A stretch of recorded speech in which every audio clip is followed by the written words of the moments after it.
চট্টগ্রামের বুকে এমন একজন আধ্যাত্মিক ব্যক্তি আছেন যিনি ব্রিটিশ বিরোধী আন্দোলন সহ স্বাধীনতা যুদ্ধে সক্রিয় অবদান রেখেছেন। ইসলামী জীবনযাপনের মাধ্যমে চট্টগ্রামে দিনের মশাল জ্বালিয়েছেন, যার ছায়ার নিচে এসেছেন চট্টগ্রামের বিভিন্ন অঞ্চলের মানুষেরা। তিনি হলেন রাঙ্গুনিয়ার বেতাগীর সাধক পুরুষ হাফেজ হাকিম বজলুর রহমান মহাজেরে মুখী রহমতুল্লাহ। তিনি প্রতিষ্ঠা করেছেন রাঙ্গুনিয়া দরবারে বেতাগী আস্থানা শরীফ।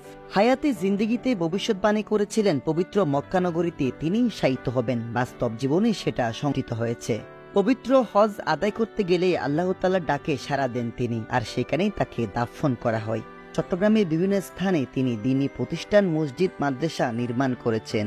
হুজুরের একমাত্র পুত্র মাওলানা শাহ জিল্লুর রহমান আলিশা রহমতুল্লাহ পিতার পদাঙ্ক অনুসরণ করে জীবন পার করেছেন। তিনিও ইসলামের খেদমত করে দুনিয়া থেকে বিদায় নেন।